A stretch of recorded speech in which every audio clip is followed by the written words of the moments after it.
And now, Kyle and Steven present another episode of the Go F Yourself podcast. It's Fix. Really? Well, that's embarrassing. The Go Fix Yourself podcast.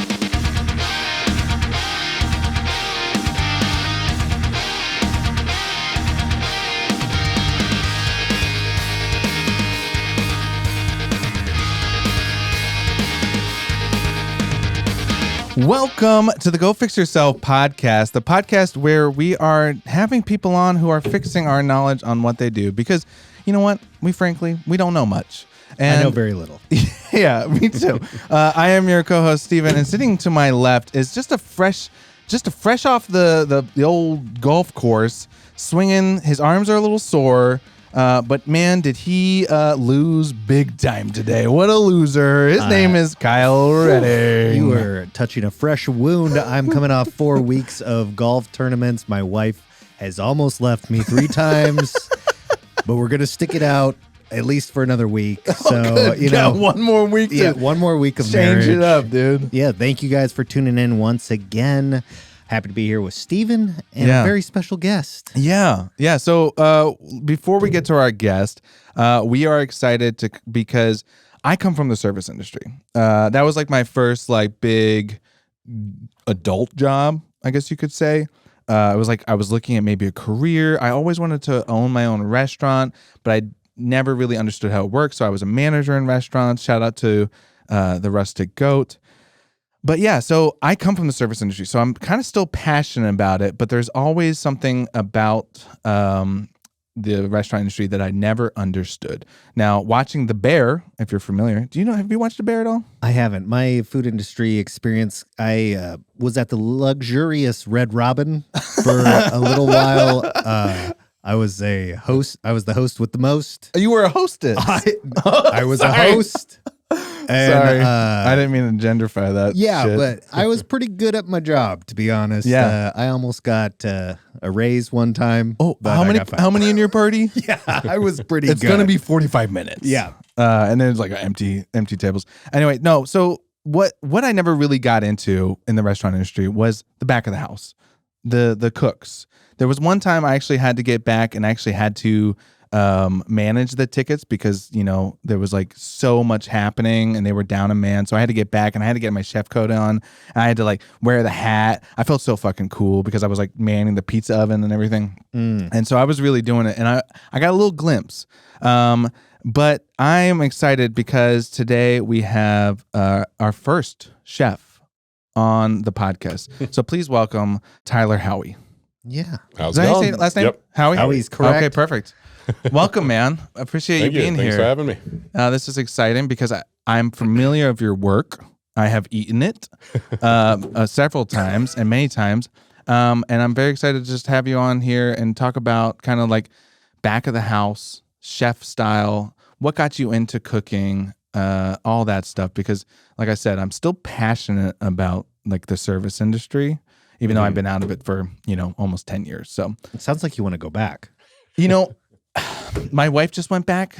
She's now serving at Orso, and I'm kind of jealous because she kind of has the camaraderie with her servers and but she gets to kind of leave and she'll come home and she'll be like, well, I made $300 today. I was like, fuck you. I made jack squat, but also I didn't do anything today. I didn't work. Yeah. So it's kind of fair. Catch 22 on me. Anyway, so to get this party started, we always ask our guests to introduce themselves to my parents. Now, a little backstory is my parents live in New York. They don't think we have any friends. They know we don't have any friends. Yeah. No, they don't know who we know, or they don't know the places that we go to. And so this podcast is our connection with them. And so we always say hey, introduce yourself to my parents, our 2 listeners. Okay. And so, yeah, tell them who you are. Well, my name's Chef Tyler Howie. I own El Gringo's and the upcoming Pearl. Focus from the South. So I brought a lot of that Southern tradition, spent a lot of time studying in the Caribbean, a lot of Caribbean influence. So I'm not shy with the seasoning. But yeah, the kind of cuisine we've been focusing on is taking southern roots to Latin, Caribbean kind of cuisine and doing that out of a food truck with a giant smoker. Love it. I remember the first time I went to El Gringo's, I was having like a work meeting and like it felt authentic. It's funny we get that because nothing I'm doing is authentic except the mole. The mole is a very authentic styled mole. But I think it was more just like first off, you guys had like soda water, but like glass bottle. Yeah. And like that's when I think about like Mexico or anything like South, like, glass bottle Coke was stuff like that. But I was like drinking a glass bottle, like soda water. And then we had tacos, and then also the sun was shining, and I just didn't even feel like in Anchorage. Yeah. And for sometimes, and like I've talked about it on here before, sometimes when I'm like living in Anchorage and I feel like I'm not living in Anchorage, I'm like, ooh, this place is special. Yeah. This place is special. Not that I don't love Alaska, and I want to get into that with you too, like why open a restaurant in Alaska and all that stuff. I just think having those little like moments where you're like, oh, this is cool. This is like something I had and like nostalgic, something that connects you to somewhere else. So, big fan of your food. Just FYI. Yeah, the thing I always think about with people that are chefs or opening restaurants, anything like that, is did you always have like a love of making food? Because I'm always like, same idea. I'd love to own a restaurant or something to some extent, and I can cook stuff a little bit, but where did you start getting into like making food? Because or that whole idea of that? I mean, honestly, it's pretty funny since I was a little kid. Little chef? So back home, I mean, I don't know if you heard the chain Carrabba's restaurant, Italian restaurant.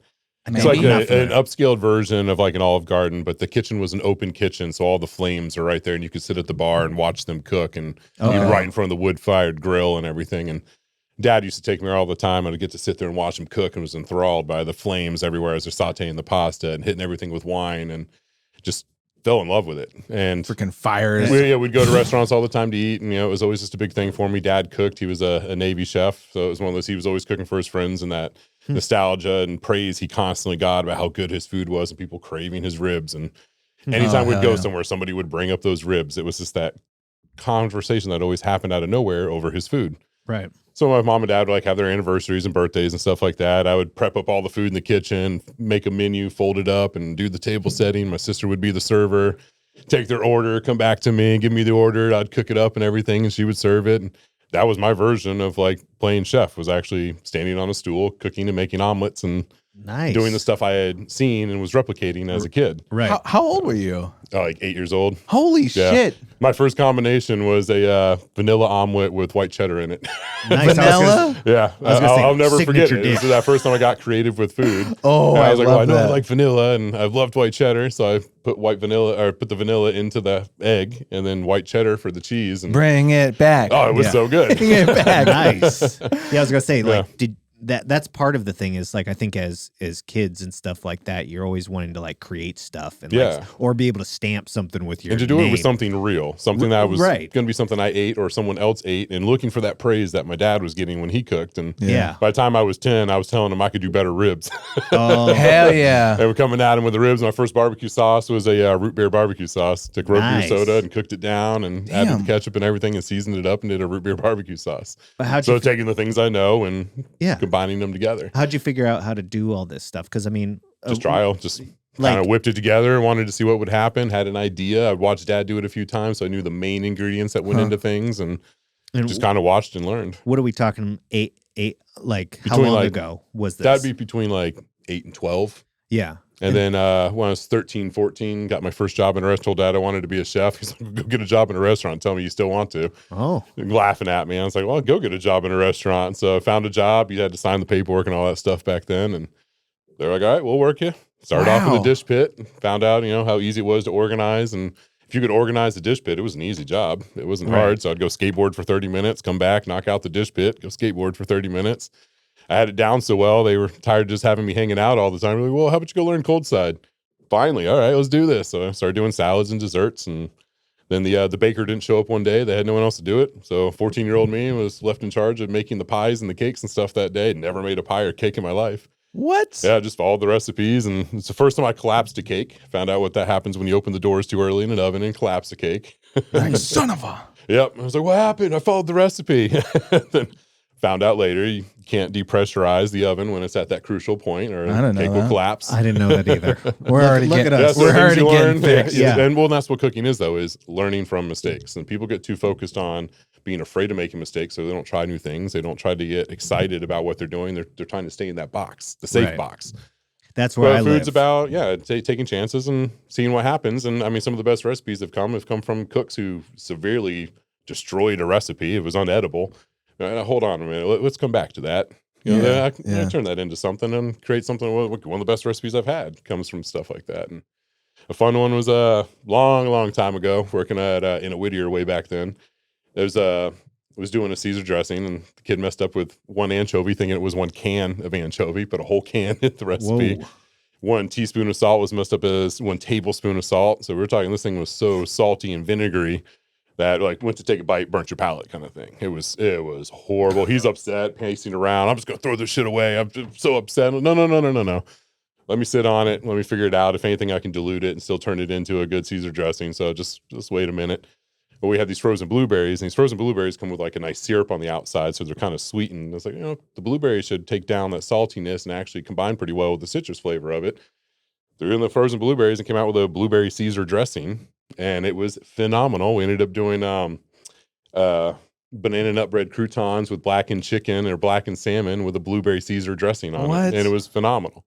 It was one of those things anyone ordered. It came up to the open kitchen and be like, where'd you come up with that? That was amazing. It was an accident. That's the stuff I love about like cooking. And I don't cook very often. I have like, the main dishes that I cook, but like the stuff that when I worked in the service industry, they were like, let's just try this, and this, and this. And I love that stuff. And then like, it's funny, like you're saying, like you're creating something from what would potentially be a failure, but you're working with it. You're being creative. And I think that's the exciting part about like chef style, like chef life that I don't know is there's like a lot of ways to be creative and then try something. I'm kind of curious. So I heard you like even working through like so you picked up this stuff through trial and error, right? You're kind of like working on this and like figuring it out, learning as you go. Where did the word palate gets thrown around a lot, right? Like, oh, you've got a good palate. I do. Thank you. You're welcome. I wasn't, but you're welcome. But like, with wine, like we're going to talk a lot about oysters, and coming up, stay tuned for that. But like, how did you get a palate? Did you just like try stuff? Like, well, it's a big part. I mean, your palate is regional. Yeah. Your palate's always going to be based from where home is. No matter what, the food you had in that area where you grew up, to you, that is your palate.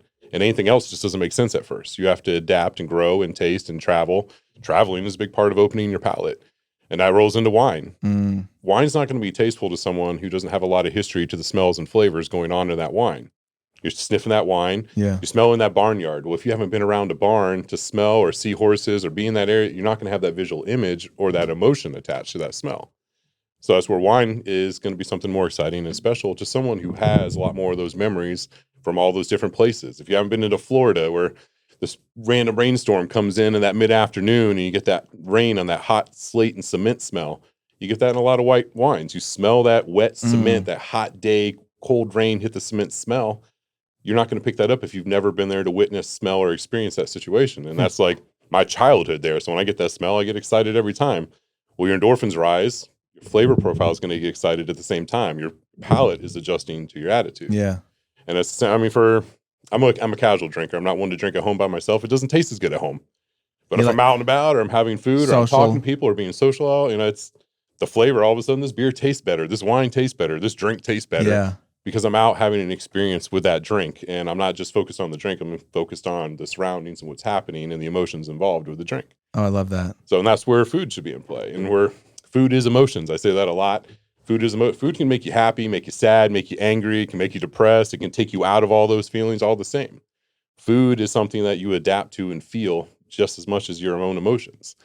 So that's where you get this in a restaurant where someone gets super angry about a meal. I can understand that. If you had something that just was so bad and so disgusting, something that just really threw you off, you're going to have an angry emotion to that because that emotion is already attached to the plate.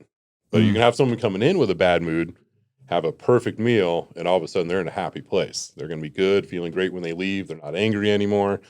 you see these emotions change. My favorite with El Gringos is it's all windows. I get to see everybody eat.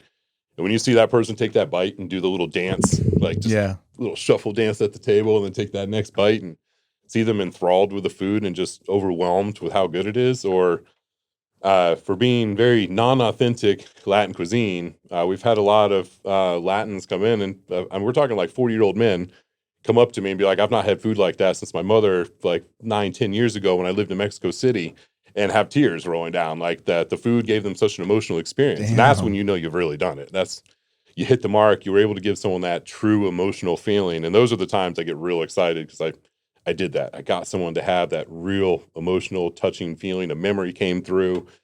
They had an experience. They didn't have a meal. That's the fun part. You're like, close up shop, guys. We did it. That was the one. We're for today. done. I did it. Like, I don't need this anymore. I've reached my pinnacle. Man, I love that. One thing that you said too, I love is food is emotion. And I think it's funny too, because like there is, I think about Ratatouille, of course, right? What is, I saw a TikTok, and it was like, the guy was like, oh, you're a chef? You ever seen Ratatouille? That's and then, it was a movie. It was 5-year engagement, and like Jason Segel plays a chef who like leaves his like San Francisco high classy job to do the food truck. Yeah, like to do that stuff. And like, so everybody's like, oh, you're a chef. Well, they really romanticize that. So I am really kind of curious about running a restaurant. But even before we kind of get into that, I want to get into like, why start your own restaurant? But also, why start it in Alaska? Because I think Alaska, I love it and I love everybody and I'm looking at everybody. But like sometimes our palates aren't really there, right? And we don't really appreciate some of the things that we have. And so we lose a lot of good things. And so, but also the competition, it's such a small state that the competition is a lot higher. Or some people would be like, no, it's not higher, right? So where do you sit on that? But also, so what led you to wanting to start a restaurant in Alaska? Already working the hours. I also own my own place. You're like, well, I just want to be the boss. You're already doing 80-hour weeks. Yeah. Where were you working before? So that one, I already knew I was wanting to open my own place and I wanted to work with local farmers. So I went to Middleway and started working. I did Middleway for about 2 years during their prime time, back when it was a line out the door, 200 plus tickets going through that place at a time. Place was insane back then. So, but they worked with the local farmers. So it was my chance to start socializing, networking, getting everything ready to go for what I wanted to do. And so it's where it started there, but working for that kind of pay rate wasn't doing it. Once you leave the fine dining world, the pay rate drops quite a bit. So to go into a small sandwich place, I took a huge pay cut, went down to living the tougher life again, and then finally just got to where I couldn't take it anymore. So I found a food truck, and it was actually in a frustration that I even came up with El Gringos. El Gringos actually started off as a joke. I was selling Spanish specials. I was doing like tamales and all sorts of interesting things. Every time I sold a Spanish special, we sold out within like the first hour and a half every single time. But I'd do some really nice like French stuff or really awesome sandwiches or something exciting, and we'd sell like 3 or 5. And I spent all day prepping up this item, was all excited about it. We sold 3 of them that day and had that whole like, fuck it, I'm just going to open a little Mexican restaurant called El Gringos and do high quality, local, organic Mexican cuisine.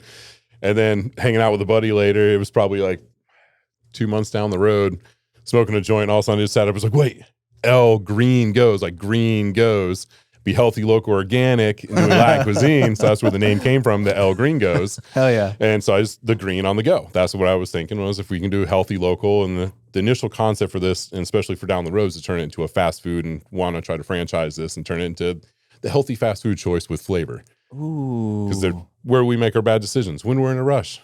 We're in a rush. We don't have time. We don't have time to stop at a restaurant. We don't have time to eat. So we stop at a Taco Bell or a Wendy's or something on the way home. Well, what if there was a healthy choice right down the road that was also fast food, gave you better portions, better quality, local ingredients, something you could feel happy about eating and not just desperate about eating, or have that craving that you get from the fats and salts and everything that they're adding to it to get you addicted to the product, but just a choice that you were excited to have every time. Yeah. So that's where it really started. But the other thing is there's not a lot of good Mexican cuisine up here. Yeah. And coming from the South, where you had a lot of authentic Mexican cuisine around that we got to eat all the time, I was really starting to miss it, and was also getting really irritated that we have all these Mexican restaurants up here and they're all doing the exact same thing. They're like mimicking the same recipes and doing Nothing exciting, nothing changed. This, same for like a Chinese restaurant. You know what's on the menu. It's the same thing every time. Yep. So it was in that frustration. And then all of a sudden this truck came up that was still out of the price range, but within the price range, went up and offered him half down and $2,000 a month until I could pay it off. And he took the deal. So I went paycheck to paycheck, paying off the trailer. So I at least had a unit. I finally had something that I could put something in, and that was the starting of it. And I started off with folding tables and ice chests. And I'm 6'7", so like bending over these little tiny tables that were this tall to roll burritos and everything. Right. And then doing events to try to get the funds to finally buy real coolers and, fridges and panini presses and the real stuff, the real equipment, and not the cheap stuff from Walmart. It was a long hustle to get there. I mean, my first event, I was dating my wife probably 2 months. I was like, hey, so I got this event coming up. How do you feel about like helping out? That first event, free labor, 60 mile per hour winds that night, trying to smoke our first pig for an event. I had picnic tables stacked all around the smoker, trying to block the wind from blowing the smoke out and everything. What should have been 12 hours ended up being 17 hours. I worked all day at Midway that day, went and got all the grocery shopping done, got there to set up, got the pig going, was doing that all night long. I went almost 70 something hours without sleeping, just going nonstop to do this first event. Got up the next day, wind's still going crazy. I'm trying to tie the tent down to the other food trucks and stuff so we can even set up and do this thing. And I'm literally just cutting chunks of meat off of the pig, off the smoker. I was doing half pigs at the time. So I was cutting meat off the pig in the back, chopping it up, putting our nice juice on there, which was like lime juice in the house rub, and then chopping it up and slapping it in the tacos right there as I'm chopping it, just sliding it right into the tacos. And we killed it that day. Like, people got excited, real excited, wanted to know about all the events we were doing. So, this is our first one. We're just trying to figure things out right now and get the truck ready. So at that point, we did a tent, didn't even use the trailer that we bought. Oh, man, it was tough. And then she's been doing it with me ever since. So So you guys are working together? Yeah. Still? Yeah. And you don't hate each other? 6 years. We ups and downs. The summers are tough. The summers are really tough. I would imagine, because like being in close quarters, because that's not that big truck. Yeah. And so anybody you're in there with, also if you get and I only can imagine, right? Like seeing that. Yep.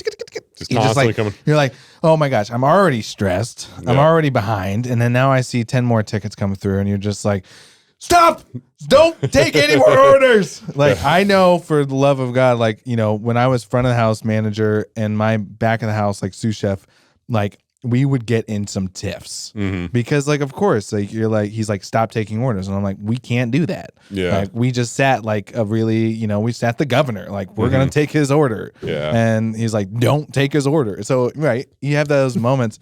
So where it's like, but you guys still love each other. Oh yeah. Yeah. Yep. Love that. No, we have them when we step out. Unfortunately, staff is still going to hear us talking outside when we have our moments of like, hey, you got to talk it we out. need to go chat real quick. Let's go step outside. I'm obsessed with the bear. So like the whole, like, have you watched the bear yet? Yeah. Yep. Yeah. So the whole, like, I'm sorry in season 2. Have you seen it yet? I have not. Man, Kyle. Well, I'm sorry. The way I heard it today was may not always like me, but will always love me. Yeah. That's relationships in a nutshell. Oh yeah. Yeah. I love that. Yeah, and it's definitely tough, especially when like you've had a bad night the night before. The argument's going to carry over into work the next day. I bet. Ain't no running away from it. You're standing right next to each other in the heat, getting through it all day, knowing this conversation is going to continue when work's over. Yeah. You're like, excuse me, we need to hash this out. We're going to take your order in a second. Some days it's just about getting through the day. Right. Some days it really is just about getting through the day. And under current circumstances with what the labor market is right now, it's really just about getting through the day almost every day.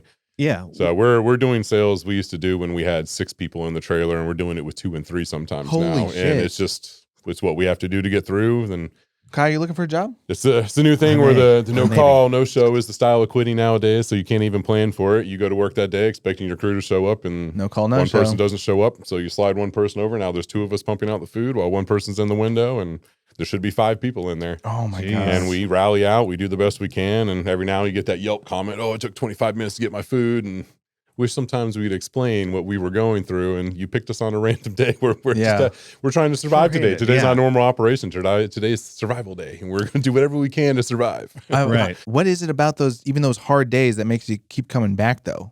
And it's I think it's a generational thing there too, is pride. Pride just doesn't seem to really exist in what's happening right now. Yeah. It's I don't know, it's even when I had that dishwashing job, I always wanted to be the best at whatever I was doing, period. So I was that one who stood out, who was going to get the promotions, who was going to get to move forward, but it was a pride thing. I didn't want to be the one like, oh, that guy, fuck that guy. I wanted to be the one that if they were in a situation, they're like, oh, we need him. We got to have him. So it was always that fight. Where does that come from? Like, is that like something like your dad kind of instilled in you? Or just like... My wife has it too, which is why it's hard to say that's from athletics, because being an athlete, that was my entire life for every sport, scholarships. Train. Everything. Basketball. Yeah, so I grew up in a tiny little redneck town, so they needed everybody they could get. So I was one of the top players and everything, 6'7". Football, it was just throw it up high in the air, he'll jump over everybody and get it. And basketball was obviously my main sport, but I quit football and started playing soccer. Was a goalie and it was the same thing. Hell yeah. Multiple state records in soccer. Because I was a goalie, it was hard too. to get past me because I could jump over the goal. Corner kicks were my favorite. It was the chance to steal dreams. That's what that was. That's what I loved about the goalie. It was there to steal dreams. I was the big guy. I was the big guy in my soccer team too, back in New York. And like, I wanted to be a forward or mid. Yeah. I wanted to be the runner, right? Going back and forth. But then I was the biggest guy. So they were like, get in the goalie. And I was actually pretty good at it. And I was like, fuck, this is like, and it's like, that is like a lot rides on you. Everybody's looking at you. No, and how I got my position. Shootout, you know? The guy who was actually the goalie. So we're a small school. We're one of the co-ed teams, one of the few co-ed teams playing against all these bigger schools, the 1A division schools. Our first match of the season was against a 1A school. He got scored on 10 times in the first 4 minutes of the game. And you know these matches are long matches, 4 minutes, and we were already down 10-0. They're like, oh, get him out, pull them out, and they went ahead and threw me in. I got scored on twice the rest of the time, had 87 saves in that game. Hell Still a state yeah. record for most in every game. Yeah, it was insane. No mercy rule. But yeah, it was just, I was dodging and catching everything. Anything kicked at me, I was able to jump at and get, so I became the permanent goalie from that point on. So, and at the same time was running cross country, so I went to cross country practice, then went to soccer practice, kind of thing. Damn it, you were fucking just doing all cross country was get ready for basketball. Everything was always about basketball. So, and Dad was raising me to play basketball. Same. So, and that competitiveness to be the best one on the team, always to be the best one, carried into food. But the wife didn't do sports at all, but she still has that need to always be the one that everyone leans on, counts on, and wants to be the best. So we have that debate. Where does it really come from? And it's hard. You see a lot of people in our age group still are like that. Like, we have to do our best, be our best. Like, we're always trying to prove something to someone. But I don't know. It's a hard thing now when you hire some of the younger kids. It's like there's just no ambition. It's just like there's not even a sparkle of it. Yeah, I can understand that. But also, I feel like there's a lot of the kids they don't know what to do in life. Yeah. So they're just like, well, I guess I'll do this, but then they're not stoked about it, right? Yeah. So they're putting themselves in this position that's like not exactly what they want to be doing, but they have no idea what they want to be doing. And then getting stuck. And then of course, I think we did that too. Maybe in our, I don't know how old you are, but I think growing up, I would be like a dishwasher. I didn't want to be a dishwasher, but I was like, fuck, I'm going to try to do like what you were saying. And I think that competitive nature from sports when we were growing up, carried into entrepreneurship and what I do now, right? So I think it is still there. And I just think also I was trying a bunch of different things. I got that opportunity. Yep. And so it's like opportunities, maybe it's, also social media. We didn't have social media when I was growing up. So that's a little bit different too. But so, cause I love that you have the old competitive side too, because I'm always thinking, why am I passionate about what I'm doing? I'm like, sometimes I'm not fucking passionate about what I'm doing. Right. And I'm like, sometimes I'm just like, I want to fucking throw in the towel. Like, I had a bad day, but it's also that, the little voice in the back of your head says you can't quit. Yeah. Don't be a little fucker. Don't be that guy. That's all I go. That's what your voice says. I can't be that guy. Really. I don't have it in me to quit no matter how bad the day gets. My inside voice to myself has gotten a lot nicer thanks to my wife. She's like, she's the one that says when I was running a lot and I was training for a marathon, I'd be like, yeah, when I'm running, I'm like listening to metal music and I'm like, come on, you fucking fat piece of shit. Like, I would call myself that, and she's like, whoa, don't do that. Like, she's like, that holds weight for down the road. And then you talk to yourself like that. So do I. I hold a lot of weight right now. Okay. Yeah. You're saying what I'm saying. When you say that, you won't quit or you can't let it, do you think that gets to an unhealthy level though? Or when you should let go of something? I mean, to a point, it's where we've been trying to go to this next step where we do start the franchise and we start with the next restaurant, and that's going to be our design of what this franchise would look like when we go to that next point and getting this first brick and mortar going. It's a constant reminder of all summer. It feels like we're kind of counting down the days till the end of summer, because by midsummer we are so beat and we're only halfway through, and it's so hard to tell yourself we're only halfway through. I feel like I've already worked an entire year. We've only been doing this for 2.5 months. Like, oh man, what's going to happen? But at the same time, I've never struggled as much as like a food truck is so much harder to manage than a restaurant. One, you don't have an office in the building. There's nowhere to go sit down, get the paperwork done, get everything typed up, respond to all the emails. You're doing that at the end of the day. Right. You've already worked 12 hours and now you're going to sit down with the computer and knock out the emails and respond to the catering events and all that kind of stuff. And it's overwhelming sometimes because you're so exhausted and you're done. As soon as you sit down, your whole body's in shutdown mode, but you got to finish this next part, which is not the fun part. It's not the energizing part. It's the suffer through, get through it part. That's where I really wish we had the brick and mortar. We had that space to be able to set it up, and we had storage space, so we didn't have to go shopping every single day. We have to go buy all new groceries because we run through all the product every single day. So we don't get to stop shopping. It'd be nice to get the deliveries and have the dry storage and all these, the walk-in coolers and all that space. Yeah. And we don't have any of that space. We make everything fit in this tiny 33-foot can. And we pump out restaurant sales out of this little tiny food truck. That's insane. And I'm sure you've seen it during lunch. We have a line of 40, 60 people, and we've got 100 tickets in already. I'll drive by and I'll be like, I'm not going there. Like, it's so many people. It impresses me every time I see the line that people stand in line, because that is one thing about Alaskans. They don't like to stand in lines. Yeah. You go to Portland, someone will stand in a line, no problem. They're used to the traffic. Like, oh, yeah, no, it's an hour half wait there. That's not bad. Over here is 3 hours. I'll wait there too. They got no problem waiting in lines. You wait 15 minutes here and someone's complaining or sending you a message like, I can't believe I had to wait 15 minutes in the line. Well, don't come during lunch. Block. Yeah. Don't have the same idea we as have everybody slow else. periods too. Yeah. You don't have to come during lunch. I am curious. So since you're in a food truck, and we have been, I've been talking about a lot about service industry and my experience, but like there are probably people listening, maybe my parents. My dad did work at the restaurant, but like maybe give them a glimpse into what your day looks like. So from like, let's talk about like a busy summer day. What does that look like? Now I know you said like, we work at night with a computer, but like literally like, let's go from prep to service. And what does service look like? And like, how does that work? And how do you do that efficiently? And then talk about like, closing down. And so me and my wife get there about 8 a.m. every day. Too early. I'm done. Yeah. So we get up at 7. We get there. We used to live out in Houston past Big Lake. Oh. And you would drive in Anchorage? We would drive in. First 3 years, we drove in every day from out there 6 days a week. And we would come in. We'd get there 7:30, 8-ish in the morning. An hour and a half drive already plus? Yep. 3 hours a day of driving. And we were working 16 hours a day. Those first few years, minimal 16 hours a day. So we'd get in at 8. We wouldn't even leave until 9 o'clock if we were lucky. And then we'd be getting home around 11. Go home, feed the dogs, go to bed. Please tell me you live here now. We do. We live here now. Okay, I was going to say, man. Third year, halfway through that third year, I was like, I can't do this anymore. 3 years? It took you 3 I was years? like, I'm officially can't do this anymore. Like, it's just too exhausting, too tired. We're pulling over and taking turns driving because we're nodding off at the steering wheel. I mean, it was rough. So now that we live in town, we can get up at 7, get to work at 8. We get in at 8, and first thing is just get everything set up, get the lights turned on, all that fun stuff. I get the smoker going, get all the meats on the smoker. The meats stay on the smoker all day long. We put meats on every single day so that we're constantly caught up.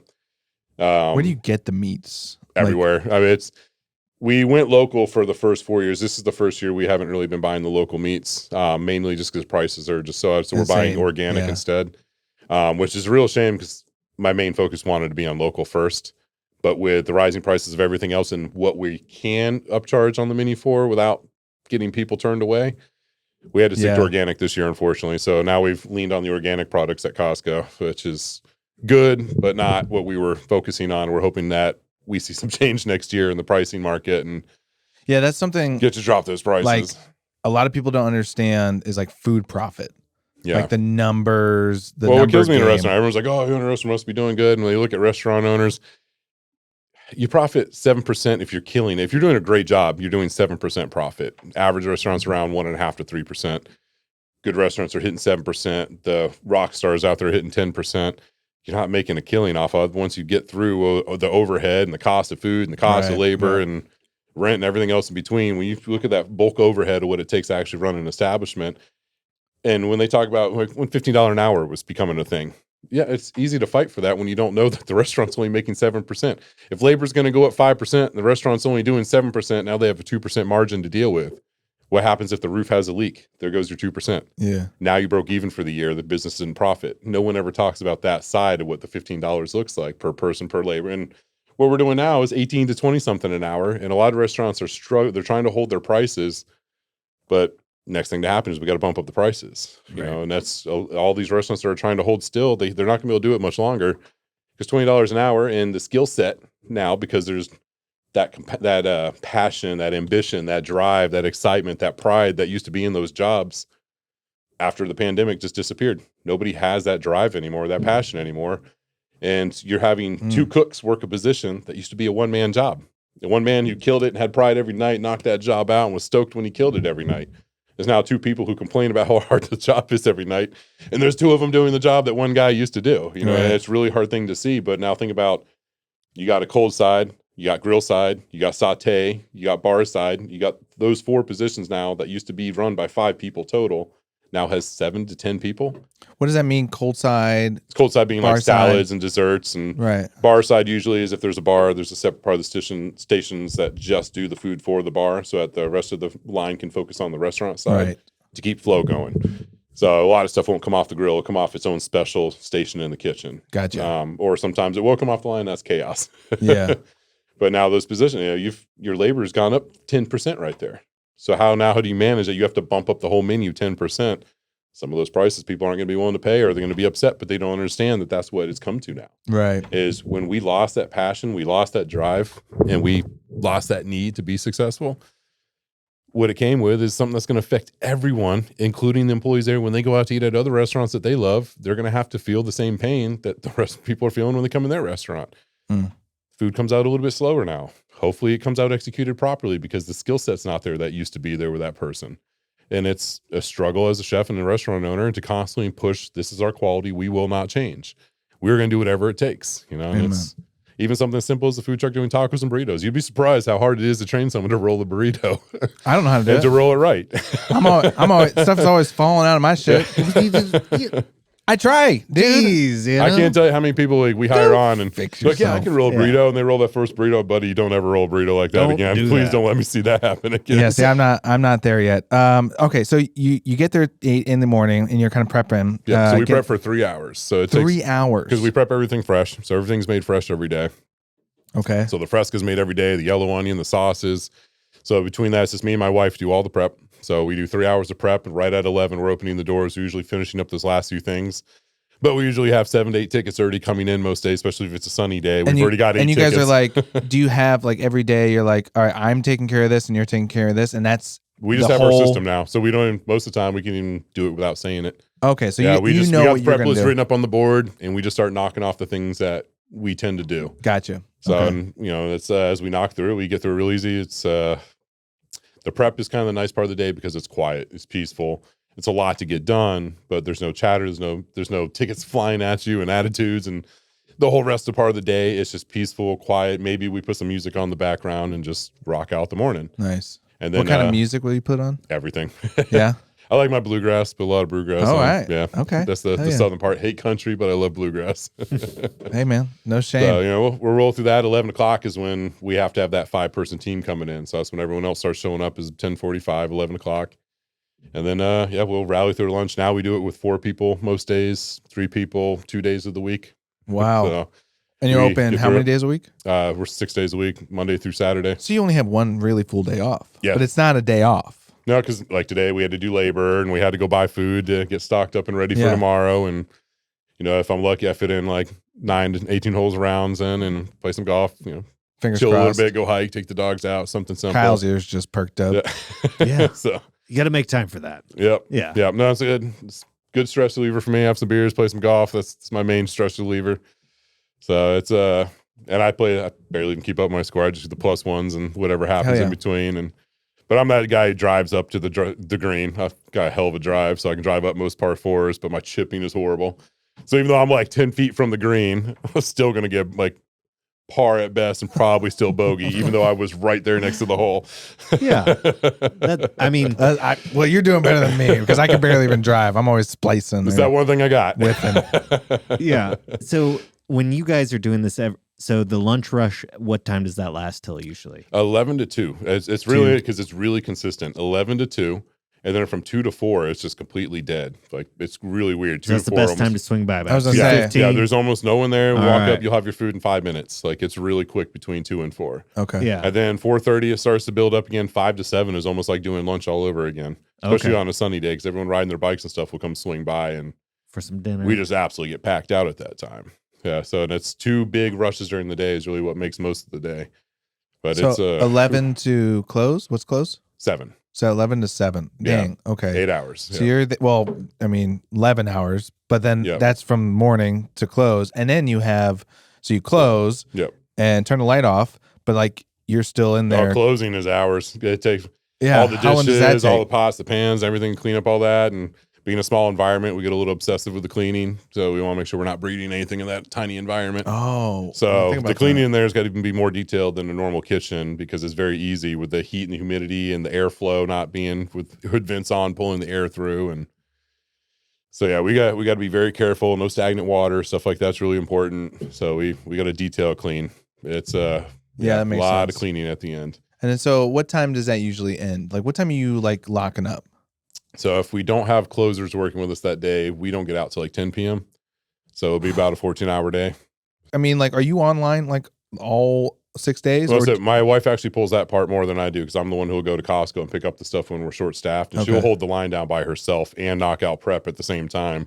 Holy Rally shit. through it. I mean, she's a beast when it comes down to it. And yeah, she'll get all that done while one person's working the window, or maybe we have one other employee working with her, and there'll be 3 of them in there, and she'll just knock out the prep, get that stuff going. I'll go get the shopping done, bring all that back. We unload. We continue prepping everything else that we just brought back in. And then the next rush happens. And then all of us are back on the line for the next rush. And then we just damn. rally through that. Being in Alaska, do you see a lot of like, because we don't have the best shipping up here, right? Oh, yeah. We go out of stuff a lot. Do you find yourself being like, fuck, Oh, they're yeah. out of that shit? Last like, minute runs to cars because you got 86 on something. It drives me crazy. okay. And again, trying to use local, there's some issues that'll pop up when you're using a local company. They'll run out of tortillas. Well, where else you get the tortillas? And now Right. you're paying more for the tortillas, because now you're not getting them at bulk cost. You're getting them at cars cost. A lot runs with that.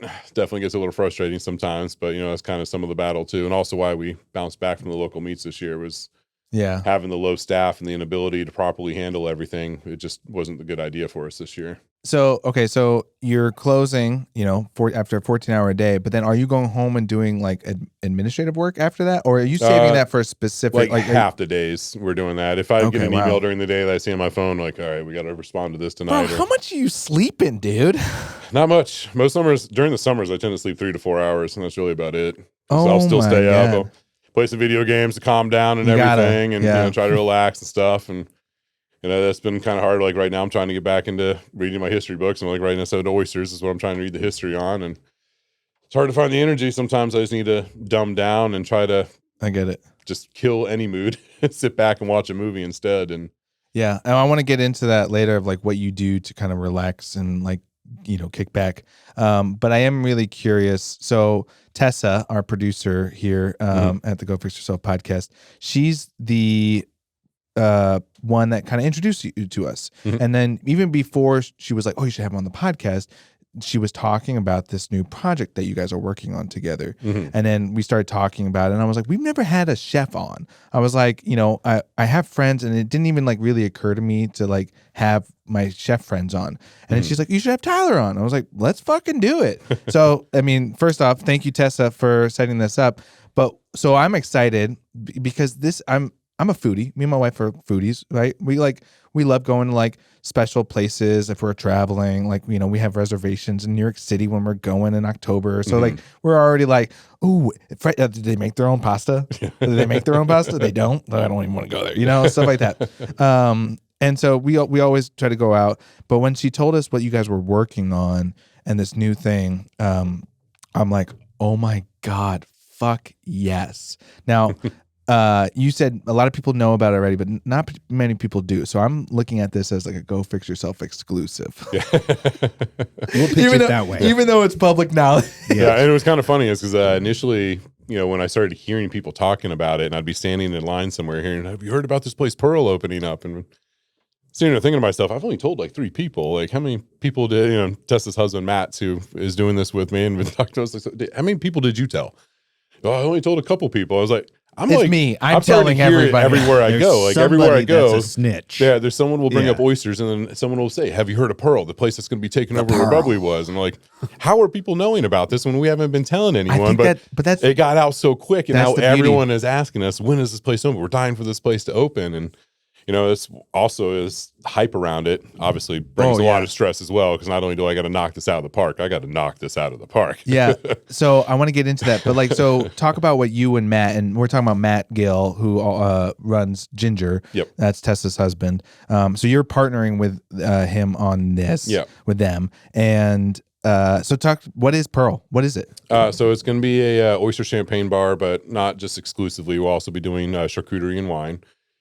Meats are going to be meats that you can't get a hold of locally. We're going to be trying to find imports from around the world, just the best of regional cheeses and meats and salamis and anything we can get our hands on that's unique and special and somehow different to this area. So we can give the experience that you would get if you were traveling, but have it local, because we don't have those options here. We have some good charcuterie places around town, and they're doing some of their own meats here and hanging their own meats and stuff as well. And there's some really good stuff, but we want those around the world. Like, you go to this region for this exact cheese because this region is known for this specific cheese. And not only that, this farmer is who you really want to find. Oh, I love that. So we want to try to dig into that and start trying to find those farms and where can we get the best of, the most unique, what can give you that worldly experience, and then pair that with the wines that we'll be bringing in as well.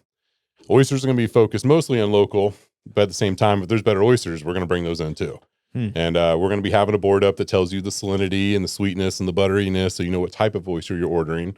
So you can also pick that with the style of oyster. So, and the fun part, so this is a very pinkies up type of place. It's not going to be a cheap place. We're going to be doing beef tartare and pate en croûte and stuff of that as well. So this is going to be fancy to the top end of everything. I'll be coming every day. Chicken liver pates and local beef heart pate and stuff like that as well. So we're going to be doing a lot of fun, unique stuff. But, with that, we want to have some fun. So everything's named after a movie. So like one. Oh, hell yeah. You got me there. Yep. So one we're doing is, some taking a twist on your lemon and Tabasco, the most standard thing that you see put on. We're going to make the fruit caviar out of lemon and Tabasco and do Tabasco and lemon pearls. So you get that same bite, but you get these nice poppy pearls on there instead, and calling that one Bubble Boy. Oh, wow. Like the movie Bubble Boy? Exactly, yeah. What a deep cut, dude. What a fucking deep cut. So we're like, we'll have fun with that. And the other one's going to have truffle and gold flake and stuff. We're calling that one Richie Rich. Oh, so, one of my favorite movies growing up, dude. Yeah. Richie Rich. Yeah, I love it. One with quail eggs and uzu and stuff of that nature. It's got like a soy mignonette and stuff going with that. That one's going to be Karate Kid. Oh, bro. So you got this bougie atmosphere, very pinkies up boutique style restaurant, and then fun names for absolutely everything. So there's still got to be that unique twist that doesn't make it completely that place. We don't want to be that we're so exclusive, you can't come here place. We will be expensive like that, but not overboard like that. I love I'll that. have the Karate Kid. Yeah. And, just imagine your big timers here in town too. Yeah, You're talking about your local that. billionaires and stuff who are coming in and ordering the Karate Kid. Dude, if I could make a recommendation or a request, you got to name something after the Goonies. Oh yeah. The Saw. Dude, one of my faves. Been trying to figure out what that one would be. It's got to be like an oyster Chunk. from Oregon. Yeah, I was thinking of making like it a coastal, something that's going to be about, being California coastal. Yeah. I was thinking very heavily about that one. We haven't gotten to what the Goonie would be, but could be like even like Once Upon a Time in Mexico and stuff like that. It's like a Snickers bar, something. I don't know. I love It'll that. probably be the ugliest looking one. That's what The sloth. Yeah. So okay, so you're running a food truck 6 days a week, and then you're also trying to open this up with Matt and Tessa and your wife. And where are you finding the fucking time? Well, luckily right now it's in construction, and unfortunately Matt's taking on the bigger part of having to make sure everything's getting through, permits are going through, talking with the people who are doing the building and tear down and all that stuff. He's had to take on a lot more of that lately. hopefully that clears up here a little bit and get to go back in. Anytime it comes to the kitchen, they try to make sure I'm involved in what's happening in the kitchen, so our layout's proper to what we have to do to successfully handle this amount. I don't know if you ever shucked an oyster, but it's not a quick process. Never. So. I've seen, like, I was, did I say this earlier, or did I said it before pre-podcast when we started recording? One of my favorite episodes was Chef Show, where they go to Hog Island and they're like shucking, and it's like my comfort episode for anything. And it's like every time I'm like, I don't want to watch, but I just want to have it on the background. That's what I pick. And I always am just like so jealous of them just shucking and just right then and there. Yeah. And how much have you been doing? So dude? one of my favorite experiences was actually before I moved up here. I almost moved to Charleston, South Carolina. I've always been in love with that place. The historic district down there is one of my favorite places in the U.S. So I'm down there doing a wedding, and of course oysters are at the wedding, and we get done with the wedding, we go do the night out in the town, and then we get back, and the groom and his best friend, who was his best man for the wedding, everything are hanging out, and we're standing in the kitchen, drunk, just having a good time, still taking shots and drinking some wine. I've got a sink full of ice and oysters right there, and all of a sudden we just start shucking oysters and telling stories, and we're up for another 4 hours drinking, eating oysters, and just telling stories and shooting the shit and having a great time. And it was one of my most memorable, like, favorite experiences. Just hanging out in the kitchen, and it was an old plantation home, so that whole scene of being in this creaky wooden floored house kind of deal with a beautiful garden around it and everything, in this kitchen, just shucking oysters, telling funny ass stories, having a great time. Such a memory. I mean, it was one of those memories that will last me on forever. And since then, I've kind of had this obsession with oysters. That's kind of where the obsession started. And when I first moved up here, I loved what the Bubbly Mermaid used to be. Like, I loved that place. When I moved up here, I would love to have that place someday. That's like my dream kind of place. So when it came up, I jumped on it right away. That was pre-pandemic. And for those that don't know, Bubbly Mermaid was a oyster bar champagne place up here. Yep. And it was really cool because, like, the front was like, it was supposed to be like Paris. And so, like, the bar was shaped like a boat, but it was actually like a boat with a mast and all that stuff. And then, like, fancy cabinets. But then you go back and there was like a false door. And then you go back and then, like, there's a back bar. And it was like Tijuana. They had, Mexican music playing, and they had bullet holes in the walls. Like, they went, authentic. So it was a vibe, right? So you start in one place, and it's a small place. It's not huge, but anyway, that's what he's referring to when he says Bubbly Mermaid. So you were excited about that. You dreamed about Bubbly Mermaid, or getting the place. So you got it. Yeah, and it was one of those odd things. It was post-pandemic. Just bills weren't being paid over there, and they were trying to evict them, and then everything happened with COVID. You're like, hello. So then he got protected by CARES Act. The CARES Act was no evictions. So they had to keep him there for another year. And I'm in the waiting list of like, I know they're going to kick him out at some point, but now they can't. So I'm just waiting and waiting and waiting. And then he did the ultimate dagger to himself, was he went to ADN to express his discontent for being evicted. And I saw the article and immediately called him. I was like, hey, I'm still first in line, right? Like, we talked a year and a half ago about me taking this place. Am I still the guy taking the place? Like, oh, yeah, we'd love to get you in there. We definitely want to still do this with you and everything. I was like, awesome. Just want to make sure you don't pass me up. I really want this space. Here's the plan for the place. Here's what we'd be doing. Like, we're 100% on board. We'll do this. And I was like, okay, awesome. This is great. It's great. And I'd been on and off chef for Ginger a few times. So me and Matt have had a really good connection and going over things and stuff. And that guy is like one of the best people you ever meet. One of those truly just super honest people, straight to help anybody out. I mean, just good guy all around. So it's like, with who he knows and who I know in this town, what we could do together would be much more than what I would be able to do by myself. I could do something really great and amazing, but to have someone like this guy working with me, what we could do, I think we'd be able to change the game of what this kind of restaurant would be like. So I asked him, hey, what do you think about doing an oyster bar with me? I'm taking the spot over here. He went, hell yeah, I'm on. Easy. I'm on board right away. We'll figure out everything else down the road. I was like, all right, good. That was a good Matt impression too. Yeah. I was like, I can see that. I can see him do that. Yeah. So, and then, we've just been talking. It was a long bounce back because we know a lot of stuff was done wrong in that building. So it was a big back and forth getting that contract written so we can make sure that we were safe, knowing that this building was not going to be in good condition. So it was a long process of negotiating to finally get there, but we're finally there. We're moving forward, finding all sorts of things that are slowing us down, but we're getting there. But our initial tiny concept is now expanded to a much bigger kind of array. We're actually taking all 3 of those spaces in the building now. So this is going to be a little bit bigger of a restaurant now. I think we're up to 60 seats. So the entranceway, the gallery, what Bubbly Mermaid was, because it was like a part gallery too. I forgot to mention that. So the entranceway, gallery right next to it, which is like kind of a big room. Yep. So that whole wall came down. Oh, it so came now down. it's all one Oh, room, it's all and one now room it's now. a big long U-shaped bar. Oh. Yeah. So the wall where the wall was is where the bar comes through now. Okay. All right. So it's a big room, and then there's that walk with the bathrooms, and then the room in the back. So the room in the back is where we were going to do a speakeasy, but then we found out that everything done back there was illegal. So we were not going to be able to legally fit a bar back there and make it work, because we were going to keep the speakeasy, keep it simple, do just beer in the back and oysters on the half shell, nothing special in the back. So it was going to be a very simple concept in the back. Wasn't going to fit. So now we're putting a walk-in cooler and stuff in the back and a dry storage entryway and all that fun stuff. And then a private tin top room, which will be a very special room where we're doing like the live wood table. And if you rent the room, it's a charcuterie table. So it's one of the things you're buying a $5,000 table if you rent the table kind of situation. Okay. But we're building it like a back of like an old school wooden ship, like the Constitution, like nice wooden beams everywhere in the back, and so you're just one beautiful chandelier hanging over the table on the top. You're going with the two theme kind of ideas, or so still sticking with the same thing. So the front's going to be acid stained cement walls with wood and hardwood floors. A lot of black and gold touch going on in there as well. Dark dimmed lights, dark ceiling, that kind of look, but with like the nice brass bars above the bar with the glasses hanging down and live foliage hanging from that. So kind of that mix of that rustic, old school, back alley French Street kind of look, but also into like the Charleston look. So kind of in between both of that. And then the really ritzy boat look for the back for the special room. We're even looking at like portholes that you can look through out of the room, but not into the room.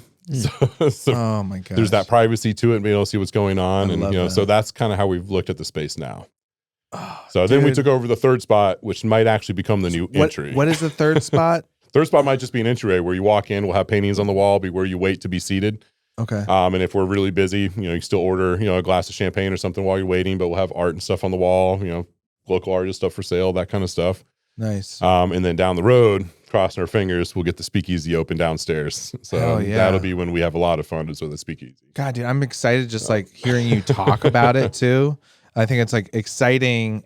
Your excitedness is like rubbing off. Like I can feel it, and it gets me excited for it. I can't wait. I mean, I love what Gringos has become and everything, but rolling burritos and doing tacos is not what I saw myself continuing doing. How long have you been doing that for? 6 years now, 7 years now. Yeah, so it's like, I mean, you put your time in. Yeah, we've done it for quite some time. But you're gonna keep going with El Gringos. Like that's still gonna be like, okay, good. And my goal as the chef there is to start off as a chef there for about 6 months. Then we have a phenomenal chef lined up to take over after. Oh, nice. Can't say his name yet, but if you've had our macarons, you know who he is. It's Kyle Redding. Hey, I always knew I was good. Yeah, this guy is one of the most talented pastry chefs I've worked next to. And this guy is one of those so talented chefs who doesn't believe he's that talented, constantly says, oh, I'm not that good, but he's phenomenal. Yeah, absolutely phenomenal. Everything he does has that perfect touch to it because he's also a perfectionist, and he also comes from an era where you work your ass off to earn everything, so you don't think twice about working hard. You do it naturally. Just do it. And he's that guy. No matter how hard you push him, he's like, it was easy. I need something harder.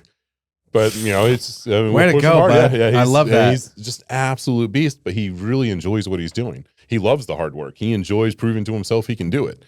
Yeah. And the two of us working together in there, man, I just can't wait to see what we're going to end up doing all together. It's going to be unbelievable. But the unique thing to what we're doing there as well, the chefs will be delivering the food, most of the food. So we're not just going to be in the back making the food. We'll actually be bringing it to the table, presenting it to you, and explaining the dish. Oh, it's almost like a dinner that you buy, like a chef dinner. Yep. So having that extra touch to they come to the table and they're like, oh, don't worry, Kyle. Yeah, it's something that fancy people do. It's like the menu, the movie The Menu. I love that movie. It's exactly. A lot of people hated that movie, but that is exactly how we feel. Yeah, I loved it too. I even like the ending. I'm not going to spoil anything for the ending. I love the ending. The ending literally said everything, and it was perfect. To take everybody out like that and it be spoiler alert. We did. We spoiled it. We fucking spoiled it. They say it early in the movie. It's been honestly, it's been out. If you haven't watched, it's on you. Yeah. But that whole part where he takes everybody out with him, and it's that whole here's the food critic who's nothing to bash him, and the guy who knows everything about food but couldn't cook to save himself. And it's just everyone who's ever made a chef's life or their passion or their creativity seem like it's a waste of time and worthless. No matter how hard you work, you're never going to please everybody because you're not. Different palates. That feeling you get when you get the criticism from someone who really doesn't know any better to be criticizing you in the first place of something you've bled and done everything for and fought for and gone through the trenches every day to keep producing. to get knocked back like that by someone who knows nothing about what you're doing, what's going on, how the restaurants even work, or I've ever experienced a day in a restaurant to know what the heat feels like and what the pressure that you were constantly under feels like, to see it laid out like that in a movie, to where all those things that we hold back being laid out as a final meal and to take all those people out, you are the reason why I am done. Like, you know, that was expressing. But then the one character who knew how to get to him with the burger, the one thing he was still super passionate about where he started, and ordered the burger to save herself.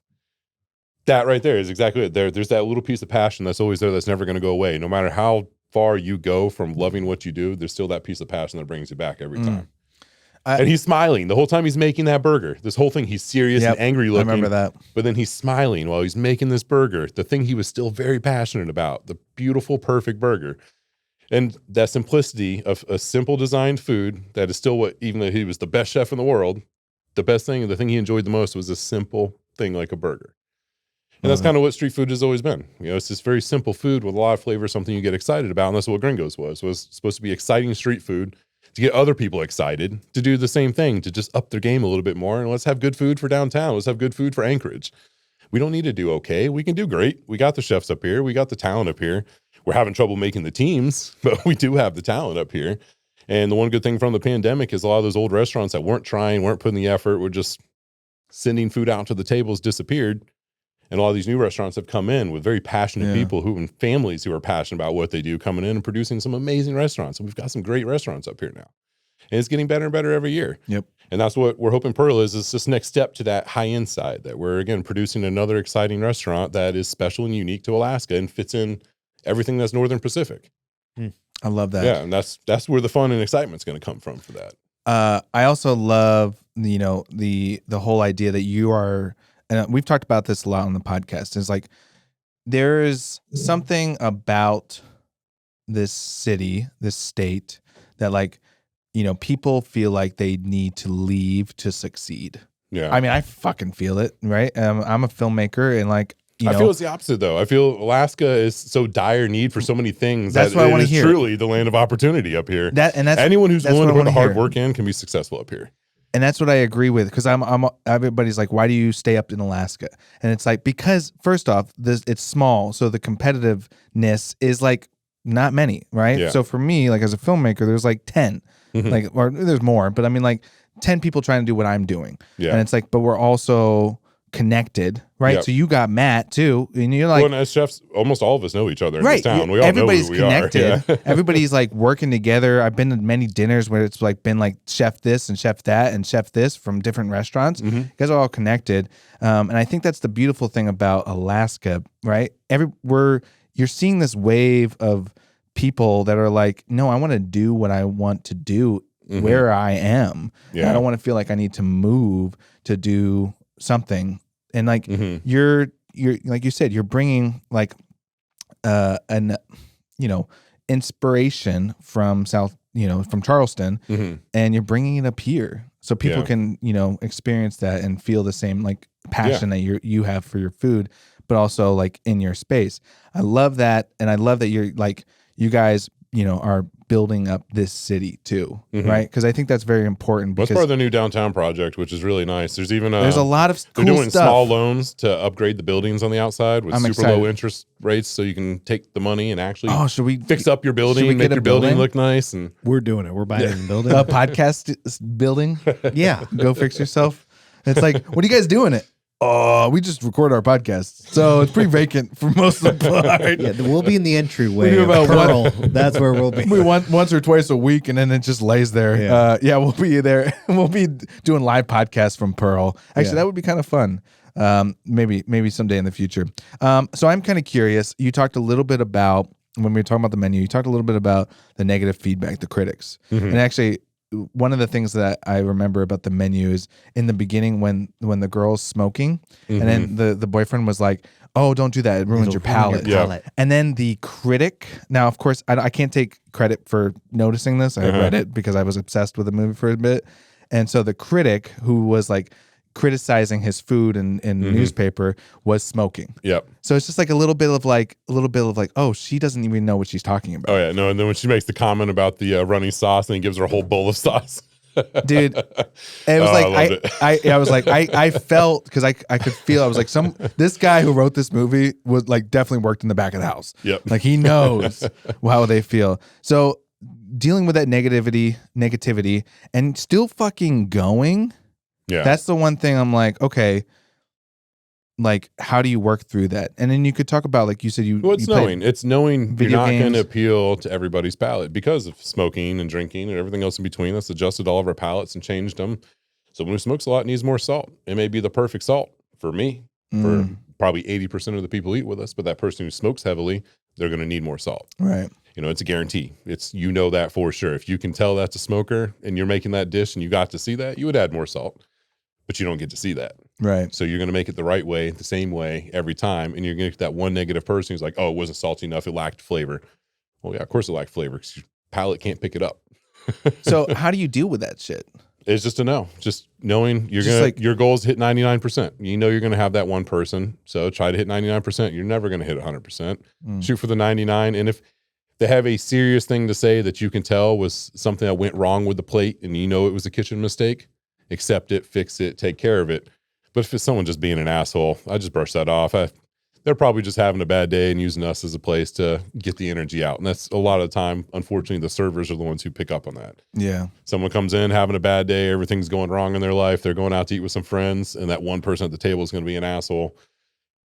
They're just letting off the steam. And it's sometimes just realizing sometimes the critic is doing exactly the same thing. The person who is criticizing the food just had a bad day, letting off some steam, and is just going to bitch because that's what they're going to do today. And then you come out with, I was gonna say, ratatouille. No, I was gonna say, you're a big guy. Do you ever come out of there and be like, oh, you got something to say? My to funniest me? moment, my best moment like that was in my first chef job. I was 21. I was still in culinary school, and I got my first executive chef job, which was awesome because I got to take everything I was learning and put it into real-time practice and actually do these things in real life. It was great.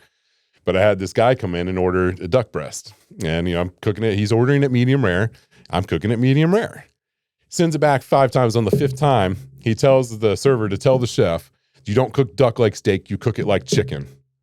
Like, okay, well, this guy is clearly an idiot, and now I'm officially pissed. I went out there with my culinary book, opened on how to cook duck, slammed it down on the table, said, read that for me, please. And then he looked up. I was like, next time, know what the fuck you're ordering before you tell me how to do my fucking job. Yeah. And then went back to the kid with the owner standing there just frozen, shaking, like the whole experience, because they were regulars who came in and they were big money people. So it was one of those like, oh, we can't piss them off. He came back and tipped everybody in the kitchen $100, apologized for his mistake, and came and shook my hand and said, my Good bad. man. You were right, and I apologize for my actions tonight. Wow. I appreciate it. Thank you very much. Good and, man. Yeah, it was just one of those moments where it shows you sometimes having a little attitude can be a good thing. Yeah. But for the most part, I just ignore most. If the meal was wrong or they were expecting something different, like even at Ginger, we had someone Korean come in and got one of the curries and was pissed that it did not taste like a normal curry. It didn't have that spiciness and that depth that the curries would have for a traditional one. It was the beef. I love that shit, But man. it's on That's the one of my sweeter side, favorites. and it doesn't taste like a traditional curry. so So I was good, like, you know though. what, if they want something like that, fine, I'll go ahead and do that. And I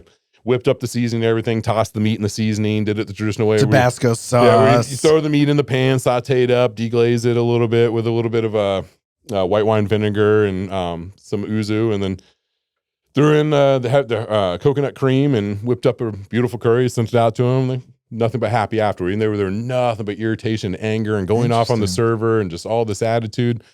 But then made the meal for him, brought it out, something special for him, took the first bite and just looked at him and was like, oh my God, that's perfect. It's like, well, I'm glad you enjoyed. I don't get to make that dish very often, so I'm glad you enjoyed that because, we're doing this version all the time. It is interesting how like a lot of people, they don't understand like what front of the house and back of the house have to go through through fucking customers. Oh, yeah. Like if you're a dick, like first off, front of the house, that's my experience. We remember that shit. Oh, yeah. We'll remember you. No, you saw the movie Waiting. Oh yeah, we Thumbs down, remember. thumbs up. We remember. We'll fucking goat the hell out of you, my guy. Like you walk in, we always remember. I'm like, oh, this is the dude that ordered that fucking thing, and like you always remember him. So it's like always be nice to the people that are serving you, or the people that are like even just waiting on you, or just the guy who's pouring waters and clearing tables. Well, and the hard part is when you got that guy in the kitchen who's also having a bad day. He's lost a loved one or something like that and has to go to work anyways because he needs the money to pay his bills. And all he can think about is the lost loved one. And then someone comes back and complains about a dish he put out, they're going to get paid, and you can hear it in the kitchen sometimes, and they're going to be paid. Well, you got to understand they're having a day too sometimes, and you're just trying to keep them survivable to get through the shift and do what you can to get through the night. And there's so many nights that are like that because, again, it's everyone's from every walk of life in a kitchen. I mean, kitchens are mostly misfits, people who didn't fit in anywhere else. Amen. That's what most kitchens are. Yeah. And to get that unique group of people together to come together as a team and a family, that's hard to do. But that's when you do it and that team does come together and they start treating each other like family, the restaurant runs so smoothly. You can feel everyone's supporting everyone. Hey, what do you need from me? Let me help out. I'll take care of you. You take care of me. When that starts happening, yes, chef. These things come together. Yes, chef. So and I actually can't stand that. I don't do the yes, chef. I'm a herd. I just want to hear herd. You understand what's being said? Yeah. Got it. Let's move on. Chicken's 86. I get so irritated those chefs. You're like, what'd you say? You didn't call me chef. It's yes, chef. Put that ego in a box and put that shit away. Never worked in that that's all ego. And it's usually most of the time nowadays is the chef who can't actually cook is the one who demands the yes chef. So usually when you start hearing that, or a chef who demands it, you already know the talent is probably down here instead of up here. Like, stop watching The Bear. And they're always attacking usually the more talented cook in the kitchen, and that's when you start seeing that stuff. And that's the thing I truly miss the most about cooking back home. So I came from Asheville, North Carolina. Asheville right now is food mecca and beer mecca, U.S. Best food, best beers coming from Asheville. The place is unbelievable. It's where I went to culinary school. Having a culinary school in the middle of a city like this, everybody was competitive in every restaurant. The cook you just got hired for his cooking job is already trying to get the sous chef job. Like, they are competitive there. That pride, that need, that success that everyone was chasing to be the next best chef in that city meant everyone you were hiring underneath you were after your job. And it was such a competitiveness. It kept you up on your game, and it kept you pushing harder and trying new things and staying at that high level. And it gets hard up here is because we don't have that same drive in the kitchen. You don't have those people pushing you to be your best because they're not after your job. They're just trying to cruise through. They want to collect the paycheck, be done, be out. That's it. And that's their motive and their lifestyle. And that's where it's getting harder and harder to get creative food. It's getting harder to have these nice restaurants, and all the nice restaurants in town, food's coming out slower. I'm sure you've noticed. It's taking a little bit more time now, but it's because it's hard to find those people. They're one in a million now. Yeah, I get that. But I mean, I also I enjoy the time before I get my food. Yeah. Just that's the time when you get your drinks, your cocktails or whatever, and then you can talk to whoever. So the cool part about Pearl that you really like is that's actually going to be set at the table. The food comes out as it's made. It will be a slow process. Oh, so there is if no order, appetizer. Yeah, no, it's because they're all you're buying the oyster by the each. So if you order 2 of these, if it's 2 of you, you're probably going to order 2 of these, 2 of those, 2 of that. And 10 of those. So the first 2 will come up. It's not all going to come up at the same time. We want you to sit back, relax. We're not there to flip tables. That's going to be the difference about this environment. We want you to sit. We want you to stay. We want you to enjoy yourself. Our goal is to focus on the individuals who are already here and not try to flip this restaurant 3 times in a night. We don't want to do that. We're not shooting for that greedy number up here. We're shooting for the comfortable number where we can be successful with the food, the service, and everything, and give you that desired experience at your leisure. Oh, I love it. So as the kitchen, that's where it allows the chefs to be able to come out and serve the food, is because we'll make the dish, we'll put it together, and we're going to bring it out to you. And we're going to come back and work the next item on the next ticket, not your ticket, the next ticket. And then we'll probably come back to that first ticket and put the next item out.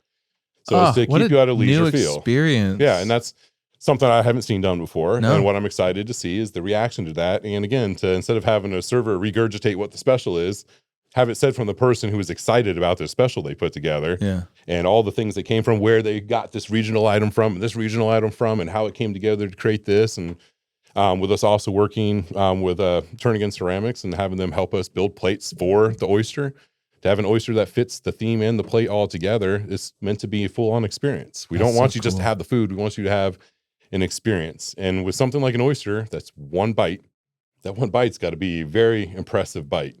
You've got to do something memorable with this one bite. So it's got to be special. It's got to be exciting. It has to be an experience all wrapped up in a single bite. So that's where the stress comes in. You got to do something unique. You can't do what everyone else is doing. You got to do something exciting, different, special, impressive, something that can create an emotional experience from the ground up. And that's what we're hoping with the smoked oyster, Smokey and the Bandit. Hell yeah. Is same thing. We're smoking this one under a glass lid, and we're going to swirl the lid at the table and allow the smoke to fill the air, and the oyster's going to get a light touch of smoke. Yeah. And so simple things like that are going to be huge. And then we're trying to design a plate that has a lid that we put dry ice underneath and has holes on the bottom. So fog comes out of the bottom of the plate with the oyster What are we sitting at, on top chef's like it's on a table rock. shit? Like, what's going Well, that's the point. on? The experience, the full I experience, love the it. wow factor, the exciting factor. But to have another artist working with me who comes in and tastes the special is, so what are you thinking for a design for this plate after you've tasted this oyster? Like, what was your experience coming off? And then building a plate together and then coming back with those plates. And then here now we serve this oyster that's set on a plate that was just meant for this oyster. Man. And the experience that gets to come with that, that's exciting. that is everything. That's the table up. That's not just coming in, let's whip up a special and it'll be good. This is passion from the bottom up. Oh, This I love is bringing in locals who are going to do the same thing and share that passion with us. People who are going to be just as excited to give you that from a different angle. And that's what I'm excited about. I really can't wait to put these things together. So when you guys This look restaurant is going to be the type where I go in at 6, 7 in the morning, not because I have to, but because I want to. And I want to play around with a few things, try a few things out and create a weird sorbet or some type of new vignette to really express something that no one has tasted before, but like to get there and play till I hit that right note and not do it out of pressure or desire. This is something I want to do, not have to do. And Gringos has gotten to where it feels like it's something I have to do. Yeah, I'm still bad, and it still means something every time someone talks about how great the food was, or they're from Texas or New Mexico or Mexico. We had a whole family from Mexico City who ate with us the other day who were just like, I cannot believe we found food this good up here in Alaska. We did not think this was going to be possible. And she made it very clear, we are all Mexican. We are all Mexican. This is the best Mexican food we have ever had. That's red sauce. Like, what did you do? And I started explaining how we re-roast the dried pepper. She's like, oh, he knows. Dude, I love those that. fun moments like that reminds me why we still do El Gringos and why I still need to be passionate about it. It is something unique. It has been something special and has meant a lot to a lot of people. There's no restaurant I've ever eaten at 5 days a week. I can't tell you how many people who eat with us 5 to 6 days a week all summer long. Don't miss a single day. Eat with us every day. To be able to do that, to be exciting enough for anyone that they're willing to eat with us that much over the course of the summer, eat with us 5 days a week. I mean, it's something else, something to get excited about and feel proud of. Every time I see them in line, we know all those customers by name. And every time we see them, it's that same thing. Stoked to see them. Because again, like, I can't believe you're eating with us again. This is like 40 days in a row, man. Hell yeah, dude. But, it feels great. I love that. And that's showing that all the hard work and everything we've done. And sometimes you're having one of those hard days and you see that customer and you're like, it's not that bad of a day. It's just another rough day. We'll get through this. Tomorrow will be better. We'll be back on it. And that's a constant reminder. And then that experience with that family. Like, I was having a rough day that day. We were short-staffed. Got rocked, tired. I'm just looking at it like, oh man, it's already been 6 hours, got 9 more to go. All right. Let's keep going, just keep doing, keep grinding. That whole thing, no matter what, we got to get the job done. We'll get it done. That's how me and my wife approach it. Job's got to get done. We'll get it done. Whatever it takes, we will do it. And that's how we approach every day. And that to have that moment with that family and them to sit there and tell us, like, you just blew us away with this food. And be like, it tastes so authentic, and be like, there's nothing. I'm doing French techniques to Latin cuisine. There's nothing authentic about what we're doing, but we are getting those authentic flavors through it and showing that you can use different techniques and different styles to create the same flavor styles of food. Hell yeah. And it's kind of been a fun play to reverse how things are made. I love that. And even the people back home, when I talk to my chef friends back home, they find out I'm cryovacuuming and sous vide smoked meat, think I'm crazy. Like, wait till you try it. That's all I can tell you is I thought the same thing, but I wanted to also be a vegan restaurant. It means I had to separate my meat so it doesn't touch the tofu and we can keep stuff away from each other. So cryovacuuming the meat was what made sense. So instead of low and slow, I had to reverse engineer the low and slow process, the 16-hour smoke, because it's too tender to cryovac. It turns into mush. You don't want that texture. That's nothing palatable. So I was like, okay, well, I'm going to go aggressive. We're going to go high temperature, like 400, 500 degrees and smoke it at that for about 10, 12 hours. Did that, ripped it apart, nice pulled meat, cryovac the first time, texture was amazing. But not only that, each bite was the same bite. You had the same flavor profile through all the meat instead of just that nice crunchy skin on the outside and the nice meat. The smoky flavor penetrates all the meat at that point. So every bite's the same. And we had this new product that was completely different. And I love that. Stuck with it from that point on. And that's, I think, the highlight of what we do there is that smoked meat. I love that. Dude, I love just hearing you talk about food too, because I think it's like, I don't know, something, like I said, you're our first chef on here. So it's like something we don't usually hear, and like the passion that you have for it is really awesome and inspiring. So thank you for, like, I don't know, just being open. Oh yeah, I can talk food all day, any day. I know, I love that. But let's really quickly talk about just like how you unwind. And this is kind of how we like to close out the podcast with, like, what are some, you said you like to play video games, watch a movie. What are some movies? What are some video games, books? Like, what are you enjoying right now? What are you consuming? I mean, lately, it's been a lot of the sci-fi action movies, but mixed in with like the old comedies like Dodgeball and stuff like that. Like, Wait, so we're looking about sci-fi. What movies? Oh, man, I can't even remember half the names. Watching so many of them lately, I can't remember half of the. I watched so many movies. Yeah, dude. I've gotten to the point I can barely remember the movies I'm watching because I've watched so many movies. But a lot of that started with the pandemic. I started forgetting movies during the pandemic. I watched so many movies during that period of time. Nice. But, what about what video game? I mean, been kind of lazy. We actually honestly play Tiger Woods a lot. Yeah, baby. Okay. All right. Welcome to my world. Yep. Yeah. And then, do you play Tiger Woods? That would be the only game I would ever play. Interesting. Yeah. PGA 2K or something, whatever. Yeah. And the other part is just having that routine, coming home, letting the dogs out, letting them get their thing done, and then sitting in the jacuzzi. Wife was a bartender before, so she'll whip me up an awesome drink or something. Oh, relax, yeah. try to get the pain out of my legs and my ankles and all that fun stuff from standing all day.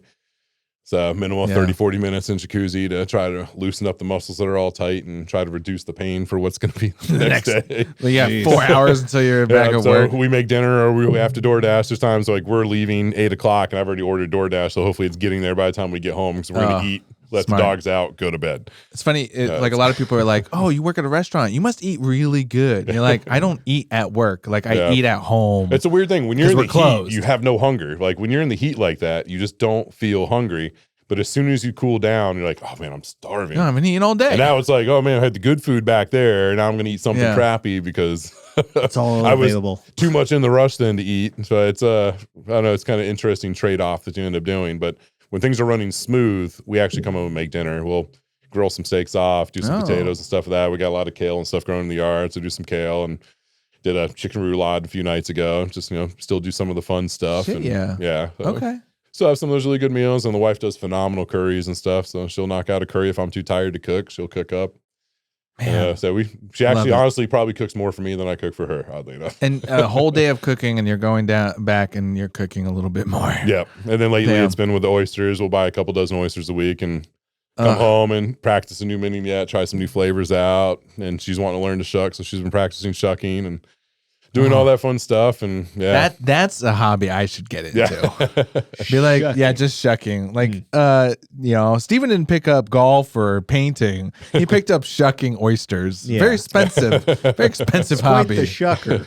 Yeah. Well, dude, Tyler, thank you for coming on, man. Yeah, it was a pleasure. We appreciate you coming on and just talking about what got you to where you are and kind of what got you through, but then where you're headed to, because I think we're super. I'm fucking just jacked to the tits. For Pearl, dude. Yeah. I am so excited. And just hearing you and Matt and Tessa talk about it, I think it's just something. It's like you say you have people going to El Gringo's 6 times a week. That'll be me and my wife coming to Pearl 6-7 times I'm a excited week. to be eating there every day. At the end of the night, sitting down with my glass of champagne and a couple oysters. I can't wait for that to be part of my life. I cannot either. I'll go to Ginger, get the beef curry, maybe the fried chicken, and then I'll walk around the corner and go to Pearl.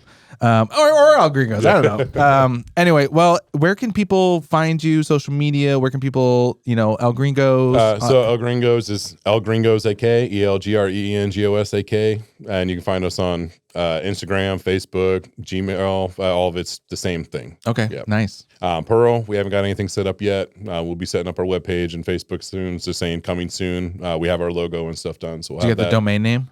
Nope, but we'll be doing that You next. gotta So get it. hopefully it just ends up being Pearl AK. Praying Bro, for it. the listeners will know that I'm a sucker for getting domain names. I have lots of domain names. If I get like a business idea, then I'm like, oh, this is not a bad idea. I'll be like, go to Google, I'll buy the domain name right there. And I'm See, like, what I feel like if someone already has it, there's a better name that hasn't been thought of yet. So I see it as opportunity. I don't think, So that's why I don't jump on things right away.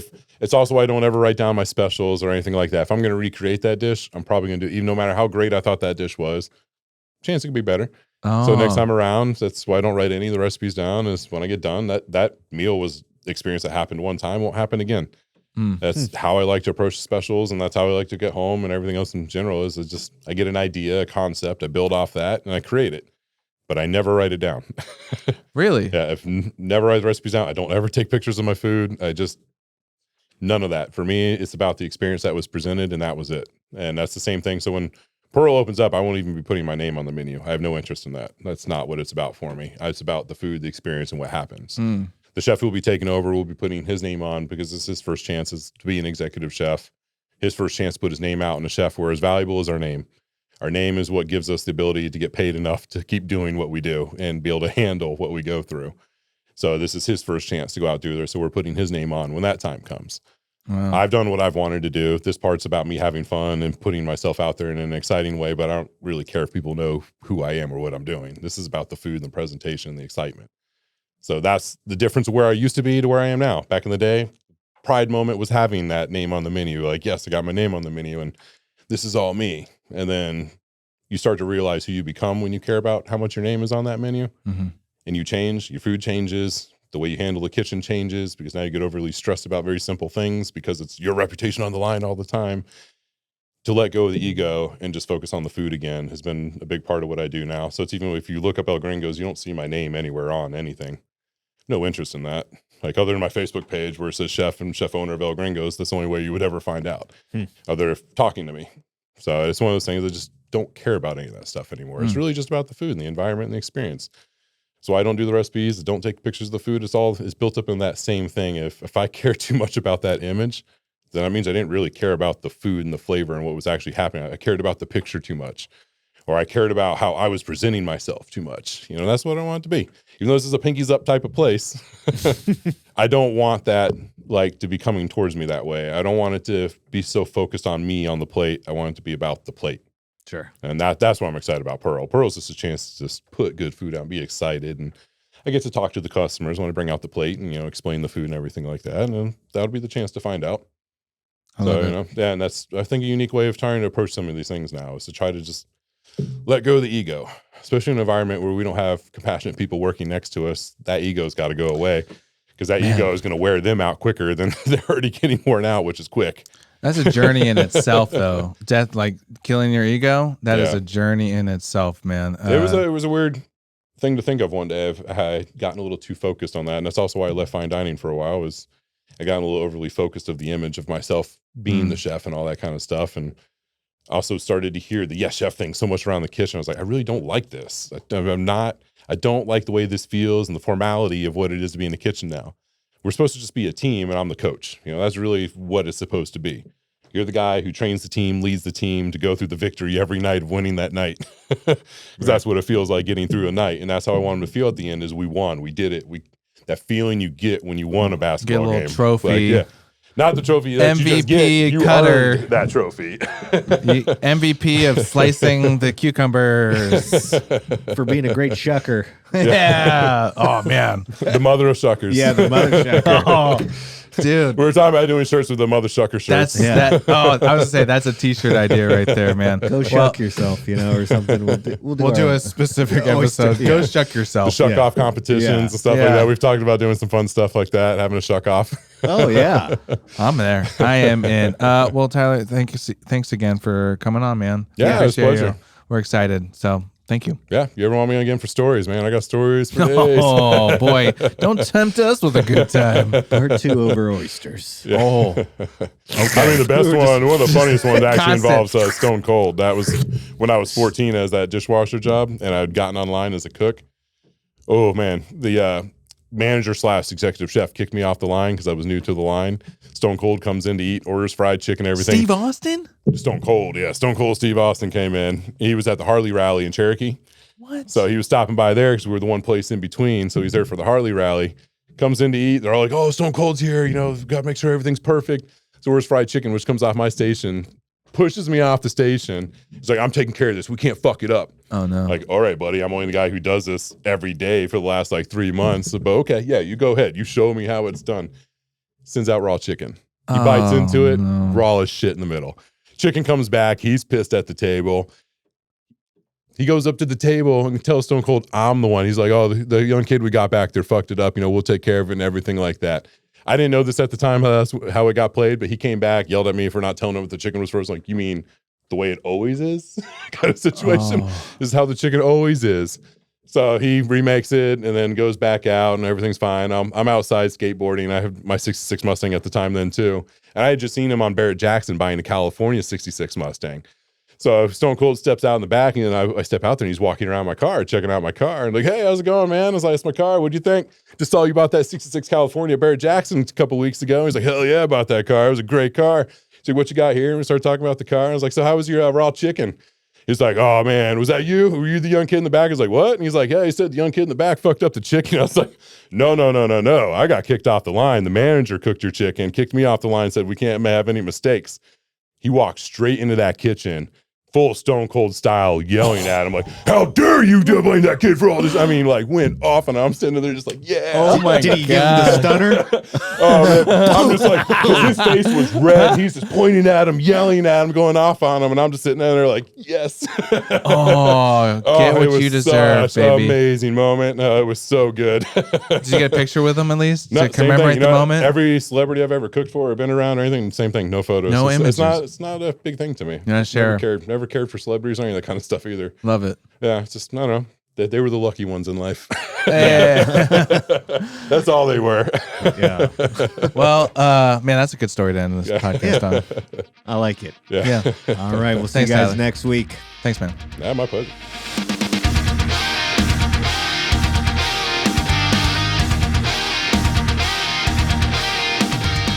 Thanks for tuning in. Kyle and Steven will be back with a new episode next week. In the meantime, check out gofixyourselfpodcast.com. And remember to always go fix yourself.